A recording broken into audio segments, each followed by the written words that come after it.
مولاي صل وسلم دائما ابدا على حبيبك خير الخلق كلهم هو الحبيب الذي ترجى شفاعته لكل حول من الاحوال مقتحم محمد صلى الله عليه وسلم سید الکونین والثقلین والفریقین من عرب ومن عجم یا اکرم الخلق ما لمن ولوذ به سواک عند حلول الحادث العممی یا ربی بالمصطفیٰ یا ربی بالمصطفیٰ یا ربی بالمصطفیٰ بلغ مقاصدنا واغفر لنا ما مضى یا واسع الکرم. ہزار بار بشویم دہن سے مشک و گلاب ہنوز نام تا گفتم کمال بے ادبیست. حضرت محترم اللہ رب العزت کی حمد و ثنا اور آقا دو عالم نور مجسم شاہ بنی آدم سرور کائنات مفخر موجودات باعث وجہ تخلیق کائنات حضور احمد مجتبیٰ حضرت محمد مصطفیٰ صلی اللہ علیہ وسلم کی بارگاہ اقدس میں صلاۃ و اسلام کا نذرانہ عرض کرنے کے بعد السلام علیکم ورحمۃ اللہ وبرکاتہ. آج ہم انشاءاللہ العزیز والدین کے مقام اور مرتبے پر گفتگو سماعت کریں گے. دعا ہے اللہ کریم مجھے حق گوئی کی توفیق عطا فرمائے. اللہ تعالیٰ آپ کو سننے اور اللہ ہم سب کو عمل کرنے کی توفیق عطا فرمائے. قرآن مجید برہان رشید کی ایک آیہ مقدسہ سورہ بنی اسرائیل سے میں نے آپ کے سامنے تلاوت کا شرف حاصل کیا ہے، جس میں اللہ تعالیٰ نے اعلان کیا ہے وَقَضَىٰ رَبُّكَ، اور تمہارے رب نے فیصلہ کر دیا ہے اللہ تعبدوا، اس کے علاوہ کسی کی عبادت نہ کرو. تمہارے رب کا فیصلہ ہے، تمہارے رب کا حکم ہے، اللہ کے علاوہ کسی کی عبادت نہ کرو. عبادت اور بندگی فقط اللہ تعالیٰ کی ذات کی ہے، اور سجدہ چاہے تعظیمی ہو یا معبودی ہو فقط اللہ رب العزت کی ذات کے لیے ہے. بلکہ سجدے کا اصل مستحق ہی اللہ ہے اور فقط اللہ ہے. ایک صحابی نبی پاک کی بارگاہ میں حاضر ہوئے اور عرض کرتے ہیں یا رسول اللہ صلی اللہ علیہ وسلم میرا ایک اونٹ جو ہے وہ دیوانہ ہو گیا ہے، اور اونٹ جب دیوانہ ہو جاتا ہے، کوئی بھی جانور دیوانہ ہو جائے مست ہو جائے تو پھر وہ بڑا نقصان کرتا ہے. تو صحابی کہتے ہیں آقا میرا اونٹ دیوانہ ہو گیا ہے، وہ قابو میں نہیں آ رہا ہے. حضور کے صحابہ کی عادت تھی کہ وہ اپنا ہر مسئلہ حضور کی بارگاہ میں لاتے تھے. سبحان اللہ. کچھ مسندیں ہوتی ہیں جو ایک مسئلے کے لیے ہوتی ہیں، دو کے لیے ہوتی ہیں. کریم آقا کا دربار ہر مسئلے کا حل ہوتا تھا. اور صحابہ کرام علیہم رضوان اپنے گھر کے معاملات ہوتے تھے، کاروبار کے معاملات ہوتے تھے، اپنی تجارت کے معاملات ہوتے تھے، ہر ایک معاملہ حضور سے آ کے ڈسکس کرتے تھے، اور پھر آقا دو عالم کی بارگاہ سے مشاورت کے بعد انہیں اچھے مشورے بھی دیے جاتے، اور حضور کا جو عمل اور حکم ہوتا صحابہ اسے پھر من و عن امپلیمنٹ کر دیتے اس کا. تو صحابی کہتے ہیں یا رسول اللہ میرا اونٹ بھٹک گیا ہے، میرا اونٹ جو ہے وہ دیوانہ ہو گیا ہے. کریم آقا صلی اللہ علیہ وآلہ وسلم نے فرمایا کہ چلو کہاں ہے تمہارا اونٹ؟ انہوں نے عرض کی یا رسول اللہ میرے باغ میں ہے. اور آپ کو پتا ہے کہ اس دور میں جو تھے وہ باغ ہوتے تھے ان کی 4 دیواریاں ہوتی تھی، اور اللہ آپ کو مدینے لے کے جائے اور اب بھی آپ وہاں پر جا کے دیکھیں، اب بھی وہاں پر جو باغات ہیں نا کھجوروں کے، ان کی 4 دیواریاں ہیں اور ان کا ایک گیٹ لگا ہوا ہے. میں تو کہتا ہوں آپ بار بار مدینے جائیں اور اللہ آپ کو بار بار مدینے بلائے، اور جو نہیں گئے اللہ انہیں بھی بلائے، اور میں کہتا ہوں اڑ کے ہی آپ جلدی جلدی چلے جائیں، کیونکہ مدینہ جنوں ویکھ کے اکھیاں ٹھر دیاں نے، جنوں ویکھ کے اکھیاں ٹھر دیاں نے، جنوں ویکھ کے ٹھردا سینہ ہے. ربا تیری سائی خدائی وچوں اکو شہر مدینہ ہے.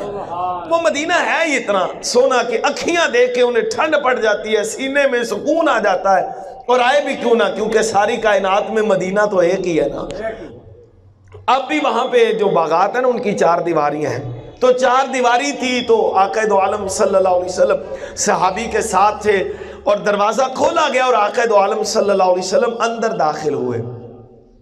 حضور اندر داخل ہوئے تو وہ اونٹ ایک نکر میں بیٹھا ہوا تھا۔ صحابہ کہتے ہیں اس نے آقا کو دیکھ کے نا دوڑ لگائی، اور ہم باہر کھڑے تھے، ڈر گئے کہ کہیں یہ دیوانہ اونٹ ہے حضور پر حملہ نہ کر دے، کہیں حضور کو گزند اور نقصان نہ پہنچا دے۔ صحابہ کہتے ہیں ہم بھاگ کے اور دوڑ کے اندر داخل ہونے لگے کہ اونٹ کہیں حضور کو نقصان نہ پہنچا دے، لیکن وہ کہتے ہیں ہم دیکھ کر حیران ہوئے، اونٹ نے سرکار دو عالم کو نقصان نہیں پہنچایا، بلکہ دوڑتا ہوا آیا ہے، اپنے قدموں کو زمین پر بچھایا ہے، گھٹنے ٹیکے ہیں، اور اپنی گردن کو رسول اللہ کے قدموں میں رکھ دیا ہے، قدموں میں گردن رکھ دی، یوں سمجھیے سجدے میں آ گیا۔ صحابہ نے یہ کیفیت دیکھی کہ اونٹ حضور کی بارگاہ میں سجدہ کر رہا ہے، حضور کی بارگاہ میں سجدے میں آ گیا، اور آقا دو عالم صلی اللہ علیہ وسلم نے نا اونٹ سے کچھ بات کہی اور کہا اپنے مالک کو کیوں تنگ کرتا ہے، تو اونٹ نے بھی اپنی زبان سے رسول اللہ کو کوئی بات کہی، وہ سمجھتے ہیں بولیاں سب کی، سبحان اللہ تو یار کہہ، وہ سمجھتے ہیں بولیاں سب کی، وہی برتے ہیں جولیاں سب کی، آؤ بازار مصطفیٰ کو چلے، کھوٹے سکے وہیں پہ چلتے ہیں، روک لیتی ہے آپ کی نسبت، تیر جتنے بھی ہم پہ چلتے ہیں، یہ کرم ہے حضور کا ہم پر، آنے والے عذاب ٹلتے ہیں۔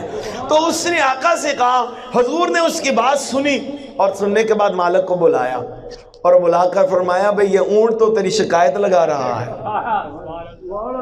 یہ اونٹ تیری شکایت لگا رہا ہے، بھئی اب بھی تو دیکھیے نا ذرا بات، حضور کی بارگاہ میں کس زبان اور لہجے سے جائے، حضور سب کی سنتے ہیں، پنجابی ہو، سرائکی ہو، فارسی ہو، انگلش ہو، اردو ہو، وہ جناب ہسپانوی ہو، اندلسی ہو، پشتو ہو، پختون ہو، کوئی بھی جائے، اپنے لفظوں میں، اپنے لہجے میں، اپنے انداز میں حضور کی بارگاہ میں خاطب ہو، کریم آقا سب کی بولیاں سمجھتے بھی ہیں اور جواب بھی عاشقوں کو دیتے ہیں۔ تو حضور نے فرمایا یہ اونٹ نہ تمہاری شکایت کر رہا ہے۔ عرض کی حضور کیا شکایت کر رہا ہے؟ فرمایا اس اونٹ نے مجھ سے کہا ہے یہ مجھے چارہ کم ڈالتا ہے اور بوجھ زیادہ رکھتا ہے، بوجھ زیادہ رکھتا ہے، تو آئندہ احتیاط کرنا۔ اب جب یہ منظر میں جس وجہ سے میں نے اس حدیث کو کوٹ کیا ہے وہ بات آنے لگی ہے، صحابہ نے جب اس اونٹ کو سجدہ کرتے ہوئے دیکھا تو حضور کی بارگاہ میں کہا نحنو احق ان نسجد للنبی صلی اللہ علیہ وسلم، آقا جانور تو آپ کو سجدے کرے، آپ کی بارگاہ میں اپنی گردن کو جھکا دے، ہم انسان ہو کے سجدے نہ کرے، آقا ہمیں اجازت دے ہم بھی آپ کو سجدہ کیا کرے۔ لیکن میرے کریم آقا نے فرمایا صحابہ نہیں، میری شریعت میں خدا کے علاوہ کسی کو سجدہ جائز ہی نہیں ہے۔ ہاں حضور نے کہا اگر جائز ہوتا تو میں بیویوں کو حکم دیتا اپنے خامند کو صبح سجدہ کرے، دونوں طرح کے سجدے۔ اس پر تھوڑی گفتگو صبح بھی ہم نے کی تھی، آج ہی ہوئی تھی میرے خیال میں، سجدہ تعظیمی ہو یا سجدہ جو ہے وہ سجدہ عبادت کا ہو، دونوں سجدے، سجدہ تعبدی ہو، اللہ تعالیٰ کی ذات کے علاوہ کسی کو نہیں کرنے چاہیے۔ پچھلی قوموں میں تھا ویسے یہ، جیسے حضرت آدم علیہ السلام کو کنہوں نے سجدہ کیا تھا؟ بولو نا، فرشتوں نے سجدہ نہیں کیا تھا، اللہ نے کہا تھا سجدہ کرو سارے میرے آدم کو۔ اور قرآن میں ایک اور جگہ پہ ذکر ہے، حضرت یوسف علیہ السلام جب مصر کے تخت پہ بیٹھے تو سارے بھائی آپ کی والدہ اور والد کھڑے تھے وہاں پر، تو انہوں نے کیا کیا تھا؟ سجدہ کے حکم ہوا، حضرت یعقوب نے کہا سب گر جاؤ اپنے بھائی کے آگے سجدے میں، تو وہاں سب بھائی سجدے میں گر گئے۔ تو سجدہ تعظیمی تھا، وہ سجدہ تعبدی نہیں تھا، عبادت کی غرض سے نہیں تھا، تعظیم کی غرض سے تھا۔ دیگر نبیوں کی قوموں اور نبیوں کے حوالے سے سجدہ تعظیمی کی اجازت تھی، لیکن ہمارا اسلام اتنا پیوریفائی کر دیا گیا، فرمایا اب اس اسلام میں سجدہ تعظیمی کی اجازت بھی ختم کر دی گئی ہے، سجدہ فقط اللہ کو۔ تو بات ہم کر رہے تھے، اللہ تعالیٰ نے کہا وَقَضَىٰ رَبُّكَ، تمہارے رب کا فیصلہ ہے اللہ کے علاوہ کسی کی عبادت۔ اچھا اس کے بعد کیا کہا؟ وَبِالْوَالِدَيْنِ إِحْسَانًا، کتنی خوبصورت بات ہے جی۔ اللہ تعالیٰ نے اپنی توحید کے ساتھ متصل ہی والدین کا ذکر کیا، اور قرآن نے دو لفظ استعمال کیے، یہاں پر کہا وَبِالْوَالِدَيْنِ إِحْسَانًا، اور سورہ عنکبوت میں کہا وَبِالْوَالِدَيْنِ حُسْنًا، کہ اپنے والدین کے ساتھ حسن سلوک کرو، اور یہاں کہا والدین پر احسان کرو۔ امام فخر الدین رازی رحمۃ اللہ علیہ یہاں بڑی خوبصورت بات لکھتے ہیں۔ امام رازی بہت بڑا نام ہے۔ امام رازی کہتے ہیں یہاں جو اللہ نے اپنی توحید اس کے متصل ہی والدین کو جو رکھا ہے، اس کی بڑی حکمتیں ہیں۔ دیکھیے نا، اللہ نے کہا میرے علاوہ کوئی معبود نہیں، اللہ تعالیٰ اس کے بعد یوں کہہ دیتا کہ میرے رسول کے علاوہ کوئی رسول نہیں۔ اللہ کہتا میں معبود ہوں اور تم نماز پڑھو، اللہ کہتا کہ عبادت میری کرو اور روزہ بھی میرے لیے رکھو۔ یہاں پر اللہ تعالیٰ نے کہا کہ عبادت میری کرو اور خدمت ماں باپ کی کرو۔ امام رازی اس کو متصل کرتے ہیں اور کہتے ہیں وجہ کیا ہے؟ فرمایا وجہ یہ ہے انسان کے وجود کا سبب حقیقی اللہ ہے۔ بات سمجھ رہے ہیں؟ انسان کے وجود کا سبب حقیقی اللہ ہے، اور انسان کے وجود کا سبب مجازی والدین ہے۔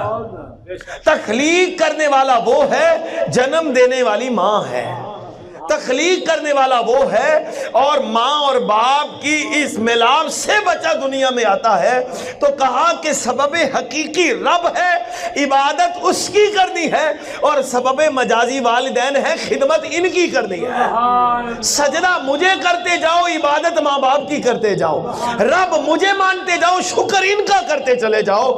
اگر تم مجھے سبب حقیقی مانو، والدین کو سبب مجازی مانو، اور میری عبادت کرتے رہو، ان کی خدمت کرتے رہو، تو میں بھی تم سے راضی رہوں گا، میرا آمنہ کا لال بھی تم سے راضی رہے گا۔ امام رازی یہاں سبب وجودی حقیقی، سبب حقیقی اور سبب مجازی کی بات کرتے ہیں۔ دور حاضر میں چونکہ دور جدید ہے نا، اکثر اوقات لوگ اپنے والدین کے آگے زبان چلاتے ہیں، تینوں کی پتہ ہے، سانو ہی سارا پتہ ہے، تسی دقیہ نوسی ہو، پرانے ہو گئے ہو، اسی دے ہن نویں ہاں، تسی پرانے ہو، سانو ہی سارا پتہ ہے۔ بعض دفعہ یوں بھی ہوتا ہے کہ کئی بیٹے، اچھا ایک اور بات یاد رکھیں یار، یقین کرے دنیا میں ایک ہی رشتہ ہے، ایک ہی، کہ جو اپنے بچوں کو اپنے سے بھی آگے دیکھنا چاہتا ہے کہ نہیں ہے ایسا؟ کئی بندے میں نے دیکھے بیچارے سارا دن کڑکتی دھوپ میں مزدوریاں کرتے ہیں، بچوں کو پڑھا رہے ہوتے ہیں، فیسیں دے رہے ہوتے ہیں، اسکول کی، ٹیوشن کی، اور بڑے خرچے افورڈ کر رہے ہوتے ہیں، اور کیا کہتے کیا ہیں ان کو؟ یار میں چاہنا وا کہ جس طرح میں تکلیف چے دن کڈے نے نا، میرے پتر تے میری دھیاں نہ کڈن۔ کہتے یہی ہے نا، یعنی اپنی ذات کی فکر نہیں ہے، کہتے ہیں میں اپنے بچوں کا مستقبل سیکیور کر رہا ہوں، اپنے بچوں کے۔ تو والدین مثال یوں سمجھ لیجئے جیسے ایک درخت نہیں ہوتا، وہ ساری دھوپ تو اپنے سینے پہ لیتا ہے نا، لیکن جب اس کے پتوں پہ دھوپ پڑتی ہے تو وہ ساری دھوپ خود برداشت کرتا ہے، اور نیچے بیٹھنے والوں کو سایہ دے رہا ہوتا ہے، ساری تکلیفیں خود لے رہا ہوتا ہے، اور اپنے نیچے آنے والوں کو سایہ دے رہا ہوتا ہے۔ خدا کی قسم ماں اور باپ بھی ایسے ہی ہوتے ہیں، وہ ساری تکلیفیں، پریشانیاں، ٹینشنیں اپنے لیے لے رہے ہوتے ہیں، اور چاہتے ہیں میرا بیٹا اور میری بیٹی جو میری اولاد ہے ان کو تکلیف نہ آئے، ان کو کوئی تنگی اور ان کو کوئی کمی نہ آئے۔ تو بہرحال جی والدین اس قدر کرتے ہیں، تو بچوں کی بھی تو پھر ذمہ داری ہے نا، وہ بھی اپنے والدین کی قدر کریں۔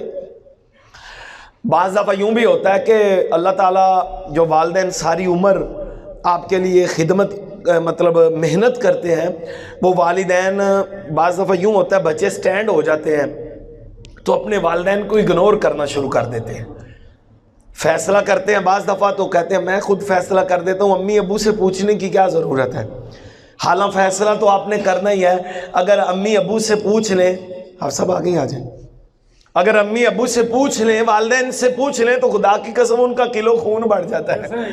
بچہ مشورے کے لیے آ کے چارپائی پہ بیٹھے نا، 10 منٹ دبائے اپنے باپ کے قدم، باپ کی ٹانگیں دبائے، اور اپنی امی کے پاس بیٹھے اور بیٹھ کے ان کے کندھے دبائے، پیار سے باتیں کریں۔ میں کہتا ہوں بڑے بڑے لوگ دور جاتے ہیں، کوئی فلاں پیر کے پاس، کوئی فلاں پیر کے پاس، میرے لیے دعائی کر دو، میرے لیے دعائی کر دو۔ پیر صاحب نظرانہ جیب چیتے دعا انہاں ہوئی دینی ہے جڑی سارے نو دئی جا رہے نے، لیکن خدا کی عزت کی قسم ہے ایک دعا ایسی ہے آپ کو کوئی نظرانہ بھی نہیں دینا پڑتا، آپ چلتے چلتے ہی کہہ دیں امی میرے لیے دعا کرے ہو، تو خدا کی عزت کی قسم میں ماں ساری رات مصلے پہ دعائیں کرتی رہتی ہے۔ کہ ہے رشتہ ہی ایسا ہے، باپ کرتا رہتا ہے دونوں کی دعا۔ اکثر گڈی تلاندے نے میری ماں دی دعا ہے، بیچارہ پیو ساری دیہڑی نہیں تو وہ کرتا ہے دعا ماں لے گئی ہے، کہتے ہیں نا میری ماں کی دعا ہے جی، کبھی بھی یہ نہ کہیں میری فقط ماں کی دعا ہے، یہ کہیں میرے ماں باپ کی دعا ہے۔ وہ گل دی سمجھ آ رہی ہے کوئی؟ والدین کی دعا ہے، ماں باپ کی دعا ہے، دونوں کے بارے میں ہمیشہ ترجیح دیں۔ نبی پاک کا فرمان سنیے، مشکات اور ترمذی کی حدیث ہے، حضور لجپال آقا نے فرمایا میں تمہیں بتاؤں 3 لوگوں کی دعائیں اللہ کے عرش کو ہلا دیتی ہیں۔ عرض کی یا رسول اللہ وہ 3 کون ہیں؟ سرکار دو عالم صلی اللہ علیہ وسلم نے ان میں ایک کہا تھا، فرمایا جب کوئی باپ ہاتھ اٹھاتا ہے تو اللہ کا عرش بھی ہل جاتا ہے۔ باپ کی دعا کا ذکر خصوصیت کے ساتھ کیا گیا، حسن سلوک کی زیادہ جو حقدار ہے وہ ماں ہے، اور حکم کی زیادہ حقدار جو شخصیت ہے وہ باپ ہے۔ یہ بات ذہن میں رہے۔ جب حکم کی باری آئے، بعض گھرانوں میں ہوتا ہے ماں باپ دی آپس ہی نہیں لگ دی، اولاد وچ ہی پیسدی رہندی ہے، وہ میاں بیوی دی اپنی انڈرسٹینڈنگ نہیں ہوندی، اب اولاد بیچاری پریشان ہو جاتی ہے، میں مال جاواں کہ پیو وال جاواں، باپ کی مانوں تو ماں کہے گی میری نہیں مانتا، تے جے ماں کی طرف جاؤں تو باپ کہے گا نافرمان ہو گیا، ہن میں کدھر جاواں؟ تو یہ اصول لے لیجئے، اس کو حضور نے قرآن و سنت سے ہمارے علماء نے واضح کیا ہے کہ جب خدمت کی بات آئے تو ہمیشہ ماں کی خدمت زیادہ کریں، اور جب دونوں کے درمیان فیصلے کی باری آئے اور حکم کی باری آئے تو ہمیشہ حکم باپ کے ترجیح دینی ہے، باپ کے حکم کو فوقیت دے، ماں کا حکم پیچھے رکھے، اور خدمت میں ماں کو آگے رکھے، باپ کو پیچھے کر لے۔ گل سمجھ آئی ہے؟ تو قرآن کیا کہتا ہے؟ اور والدین کے ساتھ حسن سلوک کے ساتھ پیش ہو۔ ایک صحابی حضور کی بارگاہ میں آئے اور آ کے انہوں نے کہا یا رسول اللہ میرا باپ جو ہے میری چیزوں کو ہاتھ لگاتا ہے اور وہ چیزیں خراب کر دیتا ہے۔ سرکار دو عالم نے فرمایا بلاؤ اپنے باپ کو۔ صحابی نے باپ کو بلایا، حضور نے باپ کو بلایا تو وہ لڑکھڑاتے قدموں سے ٹیک لاٹھی کا سہارا لیے آئے حضور کی بارگاہ میں۔ تو سرکار دو عالم صلی اللہ علیہ وسلم نے اس صحابی سے پوچھا کہ بھئی بتا تو اپنے باپ سے کیوں ناراض ہے؟ تو کہا حضور میں اس لیے ناراض ہوں، یہ میری چیزیں خراب کر دیتا ہے اور یہ توڑ دیتا ہے۔ تو سرکار دو عالم صلی اللہ علیہ وسلم یہ بات ہی سن کے حضور کی آنکھوں میں آنسو آ گئے، اور حضور علیہ السلام نے فرمایا کہ مجھے بتا ایک وقت وہ نہیں تھا جب تو اپنے باپ کی چیزیں خراب کر دیتا تھا۔ وہ بچے ہوتے ہیں نا، بچے تو وہ کئی چیزیں خراب کر دیتے ہیں۔ ایک دن میرے چھوٹے بیٹے نے فون پکڑ کے پانی میں ڈال دیا، تو اب مطلب کل کو میرا بیٹا بڑا ہو جائے تو میں بھی تو کسی کا بیٹا ہوں نا، تو آگے اگر میرا بیٹا ہے تو یہ ایک بات ہمیشہ یاد رکھے، دنیا مکافات عمل کا نام ہے، آپ جیسا کریں گے ویسا بھریں گے۔ اگر آپ اپنے والدین کے مطیع اور اطاعت گزار ہیں تو یہ ممکن نہیں کہ آپ کی اولاد آپ کی فرما بردار نہ ہو۔ اکثر لوگ کہتے ہیں نا، تو میں ان سے یہی عرض کرتا ہوں اپنے ماں باپ کو یاد کرو کہ تو نے اپنے والدین کی خدمت کی تھی، اگر تو کی تھی تو پھر تو اگر اولاد نافرمان نکلے تو ماننے میں آئے گا نہیں ہے۔ تو بہرحال جی میں موضوع کو سمیٹنا بھی ہے۔ تو حضور علیہ السلام سے جب صحابی نے کہا تو حضور نے فرمایا کہ جب تو چیزیں توڑتا تھا تو تیرے باپ نے تو تجھے نہیں روکا تھا۔ حضور نے ایک طریق ساز جملہ کہا، فرمایا انتا و مالکا لی ابیکا، حضور نے فرمایا تو بھی اپنے باپ کا ہے، تیرا سارا پیسہ بھی تیرے باپ کا ہے، تیری کیا مجال ہے تو باپ کو روکے؟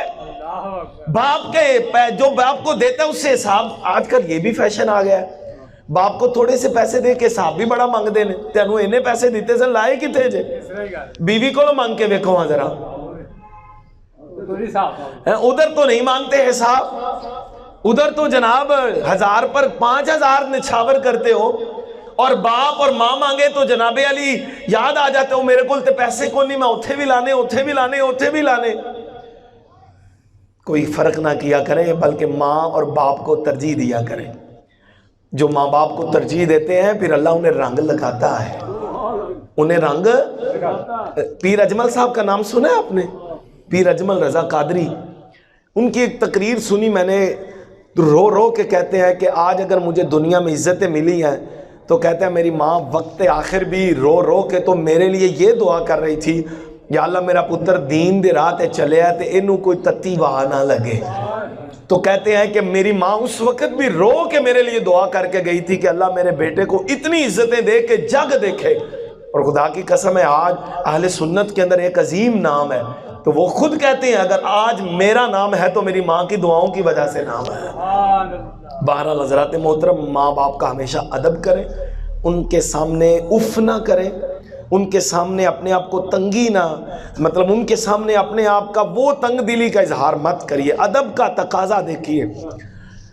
حضرت امام حسن مجتبیٰ کو کون نہیں جانتا؟ آقا امام حسن رضی اللہ تعالیٰ عنہ، آپ کبھی بھی بیٹھ کے تو اپنے والدین کے ساتھ دسترخوان پہ کھانا نہیں کھاتے تھے، حالانکہ فرمان تو یہ ہے کہ دسترخوان پر کٹھے بیٹھ کے کھانا کھاؤ نا، سنت بھی ہے اور برکت بھی ہے۔ آج تو ہمارے کھانے ہر کمرے میں علیحدہ، نہ میرا کھانا میرے کمرے میں پکڑ کے چنگیر میں روٹی رکھی، پلیٹ میں ٹرے میں سالن رکھا تو اپنے کمرے میں، کوئی ٹی وی دیکھتے ہوئے کھانا کھا رہا ہے، کوئی جناب علی موبائل پکڑے کھانا کھا رہا ہے۔ ان حماق سے تو ہم کھانا بھی نہیں نہ کھاتے، ہم موبائل بھی کھانا کھاتے وقت ہی چیک کر رہے ہوتے ہیں۔ یاد رکھیں یہ انتہائی مضر صحت ہے، یہ فزیکلی، ٹیکنیکلی، اسپرچولی، یہ کھانا کھاتے ہوئے کسی اور چیز پر فوکس کرنا یوں سمجھ لیجئے آپ کے کھانے کی قوت کو ختم کر رہا ہے۔ اور آپ سمجھ سکتے ہیں میڈیکلی یہ لوگ زیادہ جانتے ہوں گے کہ جب کوئی بھی کام آپ جس قدر انہماک کے ساتھ کرتے ہیں اس میں اسی قدر جان ہوتی ہے۔ تو اگر آپ کھانا کھا رہے ہیں اور توجہ آپ کی موبائل پر ہے، ٹی وی پر ہے، دیگر باتوں پر ہے، تو کھانا اپنی قوت اور اثر کو زائل کر دے گا۔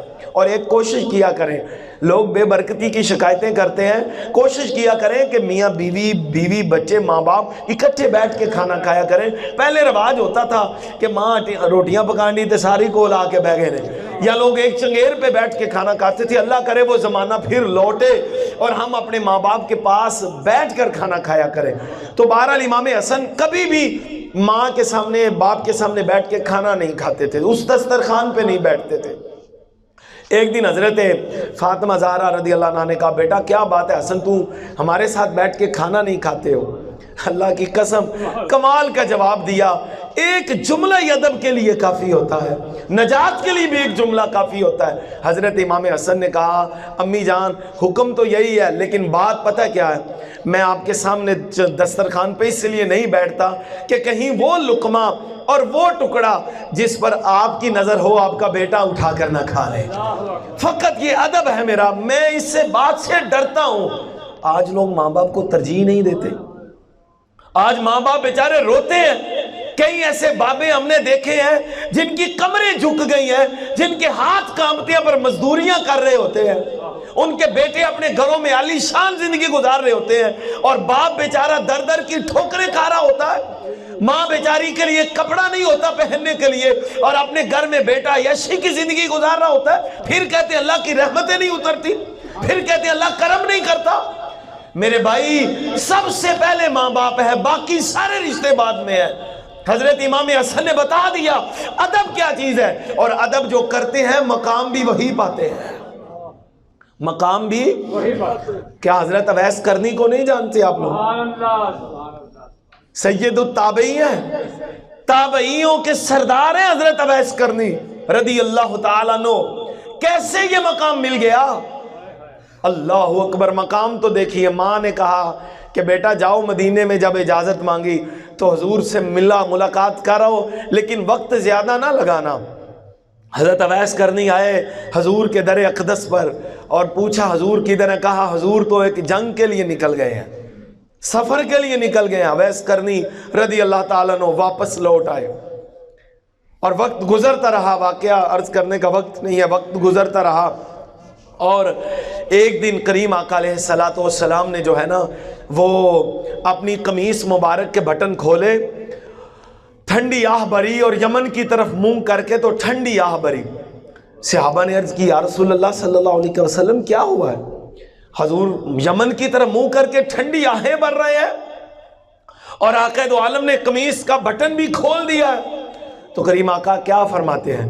فرمایا صحابہ اس یمن کی طرف ہمارا ایک عاشق رہتا ہے اور یمن سے مجھے اس عاشق کی خوشبو آتی ہے، میں اس خوشبو کو لیتا ہوں، یعنی سکون کرتا ہوں میں جب میں یمن کی طرف رخ کرتا ہوں۔ اللہ اکبر، بڑے بڑے دعوے دار ہوں گے ہم حضور کے عاشق ہیں، پر اب ایسے کرنی آپ پر ہم قربان جائیں جن کے بارے میں آقا خود فرمائیں کہ اب ایسے کرنی میرا عاشق ہے، حضور خود فرمائیں۔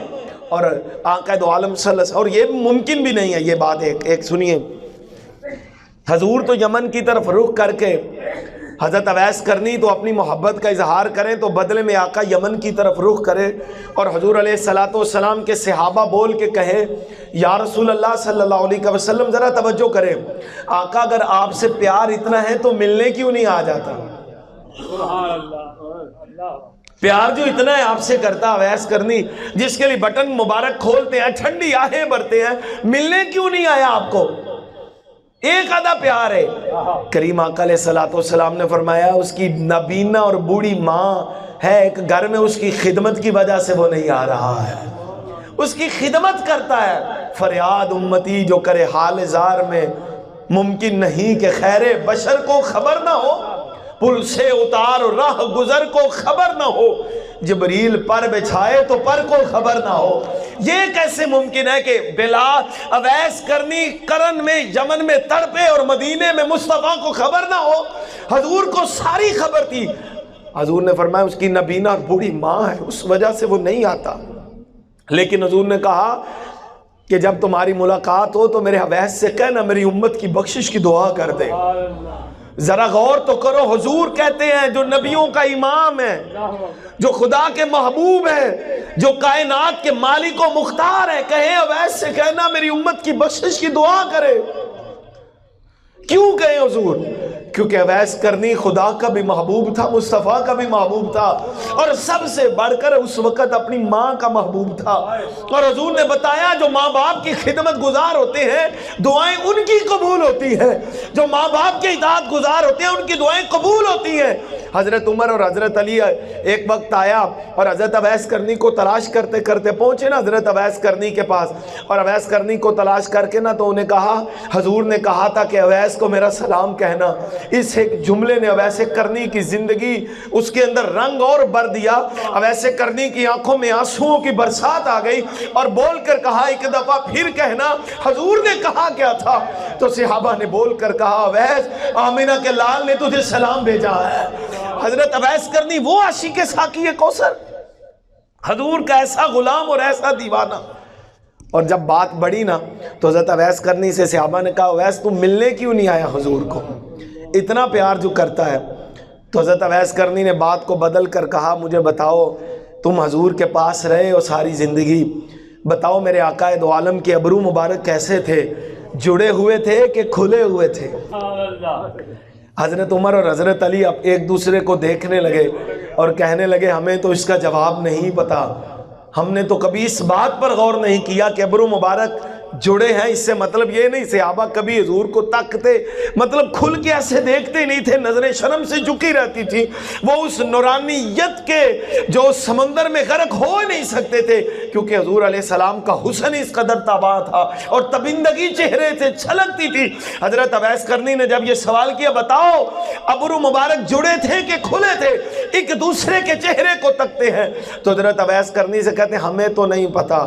مسکرا کے اویس کرنی بتاتے ہیں میں تمہیں بتاؤں، دور سے جب حضور آتے تھے تو دور سے دیکھنے والے کو لگتا تھا آقا دو عالم صلی اللہ علیہ وسلم کے جو ابرو مبارک ہیں وہ کھلے ہیں، اور جب کوئی قریب سے آ کے دیکھتا تو مصطفیٰ کے ابرو جڑے ہوتے تھے، دور سے جڑے لگتے تھے اور قریب سے آنے پر کھلے لگتے تھے۔ یعنی حضرت اویس کرنی بتا یہ گئے، مت سمجھنا میں نے انہیں دیکھا نہیں ہے، میں نے دور رہ کے بھی قربتوں کے مزے لیے ہیں، میں نے دور رہ کے بھی وہ لطف لیا ہے. تو یہ مقام کیوں ملا حضرت اویس کو؟ اس لیے کہ وہ ماں کے بول دے نہیں تسی ماں کے کوئی نافرمان بیٹھے ہوئے تھے؟ کوئی بھی نہیں ہوگا میرے خیال میں. ماں کے کیا تھے؟ خدمت گزار تھے. کریں گے اپنے ماں باپ کی خدمت؟ اور جاؤ یار ان کو مناؤ. پیروں کو ہم مانتے ہیں لیکن ان کی بجائے آپ کے بڑے پیر ماں باپ ہیں یار. ایک آخری بات عرض کر کے بات ختم کر دیتے ہیں. حضرت موسیٰ علیہ السلام کا دور ہے اور حضرت موسیٰ علیہ السلام اللہ سے کہتے ہیں، چونکہ حضرت موسیٰ علیہ السلام کا اللہ سے ایک بڑا محبت کا کنیکشن تھا. آپ مقام تکلم پر تھے نا، اللہ سے کلام کرتے تھے، اور قرآن میں سب سے زیادہ جس نبی کا ذکر ہے وہ بھی حضرت موسیٰ علیہ السلام ہے.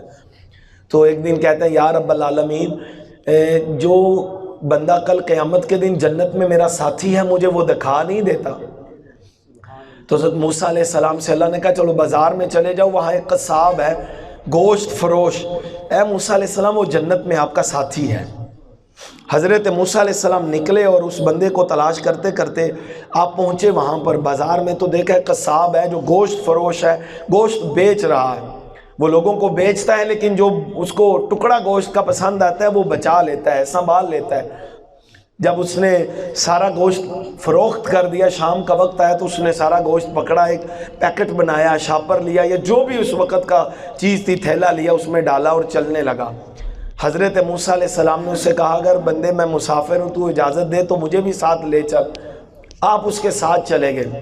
گھر میں پہنچا، حضرت موسیٰ علیہ السلام کہتے ہیں اس نے گوشت کو پکایا، شوربہ تیار کیا، پھر اس نے جب سالن تیار ہو گیا تو اس نے روٹیاں لی، اس کو نرم و ملائم کیا، پانی میں بھگو کے اس کو نرم کر کے تو وہ اس شوربے میں ڈبو کے نا تو اپنی ماں کو، جو بوڑھی سی ایک ماں تھی جو بعض راویوں نے لکھا کہ پنگوڑے میں تھی، اس کے اندر منہ کے اندر وہ چھوٹے چھوٹے لقمے ڈالتا ہے. حضرت موسیٰ علیہ السلام اس بات کو دیکھتے ہیں، جب کھانا کھلا دیا نا تو حضرت موسیٰ علیہ السلام نے دیکھا کہ وہ جو اس کی ماں ہے وہ اونچی بول نہیں سکتی، شاید وہ نابینا بھی تھی، تو اس نے اپنے لب ہلائے. حضرت موسیٰ علیہ السلام نے اس بندے کو بلایا اور بلا کر کہا کہ یہ تمہاری ماں نے کچھ کہا ہے تو تم نے سنا ہے؟ تو اس نے بول کر کہا یہ بلند بول نہیں سکتی لیکن یہ میں روزانہ ان کو اسی وقت کھانا کھلاتا ہوں، اور کھانا کھلانے کے بعد جب میں ہٹتا ہوں تو میری ماں ایک ہی دعا کرتی ہے، یا رب میں اپنے بیٹے سے بڑی راضی ہوں، قیامت کے دن اس میرے بیٹے کو جنت میں حضرت موسیٰ کا ساتھ دینا. یہ دعائیں کرتی ہے. آپ نے بتایا تو نہیں میں ہی حضرت موسیٰ ہوں؟ کہا میری ماں روز یہ دعا کرتی ہے اس میرے بیٹے کو، یا رب حضرت موسیٰ کا جنت میں ساتھ دینا. اور حضرت موسیٰ نے کہا پھر تو کیا کرتا ہے آگے سے؟ تو کہا اس بندے نے کہ میں کہاں اور حضرت موسیٰ کہاں. کہا میں ایک قصاب ریڑھی لگاتا ہوں، گوشت بیچتا ہوں، اور کہاں وہ موسیٰ جو کوہ طور پر رب سے کلام کرتا ہے. کہاں میں اور کہاں وہ حضرت موسیٰ علیہ السلام. میری کیا اوقات حضرت موسیٰ علیہ السلام کا مجھے ساتھ مل جائے. حضرت موسیٰ کے سامنے جب اس نے اس عجز کا اظہار کیا تو حضرت موسیٰ علیہ السلام نے اس بندے کو پکڑا اور سینے سے لگا لیا اور لگا کر کہا اے بندے جب تیری ماں دعا کرتی ہے تو یہ سوچتا ہے تو بولتا کیا ہے؟ تو اس نے کہا میں آمین ضرور کہتا ہوں. آمین کا مطلب پتہ ہے کیا ہے؟ ایسا ہی ہو. کہا آمین ضرور کہتا ہوں. حضرت موسیٰ نے سینے سے لگا کر کہا پھر بندے سن لے، رب نے تیری دعا، تیری ماں کی دعا قبول کر لی ہے، اور اللہ تعالیٰ نے تجھے جنت میں میرا ساتھ دیا ہے. جس بندے سے تو باتیں کر رہا ہے یہ کوئی اور نہیں، یہی تو حضرت موسیٰ کھڑا ہے. میں ہی حضرت موسیٰ علیہ السلام ہوں. میرے بھائیوں اور میرے بزرگوں، ماں باپ کی خدمت انسان کو فرش سے عرش تک پہنچا دیتی ہے. ماں باپ کی خدمت انسان کو ادنا سے اعلیٰ کر دیتی ہے. ایک بات یاد رکھے، اگر تو ماں باپ زندہ ہیں ان کی خدمت کریں. انشاءاللہ اگلے جمعے ہم اس پر کلام کریں گے. جو ماں باپ کی نافرمانی کرتے ہیں ان کو پھر اللہ کیسا عبرت کا نشان بنا دیتا ہے. یہ تو وہ ہیں نا جو خدمت کرتے ہیں، جو نہیں کرتے، جو اپنی ماں اور باپ کو ترجیح نہیں دیتے، ان کے لیے قرآن و سنت میں کیا عذاب اور کیا وعیدیں درج ہیں وہ بھی تو ہمیں پتہ ہونی چاہیے. اب چونکہ وقت نہیں ہے ورنہ آج ہی ہم ڈسکس کرتے. آپ کے ماں باپ اگر زندہ ہیں تو ان کی خدمت کریں، اور اگر فوت ہو چکے ہیں تو ان کے لیے دعا کریں. یہ قبرستان ساتھ ہی ہے ہمارے. اگر تو ماں باپ، یہاں گاؤں کا اگلا بھی قبرستان ہے بڑا، ہر جمعے والے دن کوشش کریں، اگر آپ کے ماں باپ فوت ہو چکے ہیں تو میں ایسے کئی لوگوں کو جانتا ہوں ماشاءاللہ جو ہر جمعے کو میں بلکہ چچے گلنواز صاحب بیٹھے ہیں، میں نے اکثر دیکھا ادھر ہی جا کے اپنے بڑوں کی قبر پر، ڈاکٹر عبد الرحمان صاحب ہیں، چچا انور صاحب بیٹھے ہیں، میں نے ان کو بڑا دیکھا ہے، یہ اپنے بڑوں کی قبروں پر کھڑے ہو کے دعائیں مانگ رہے ہوتے ہیں۔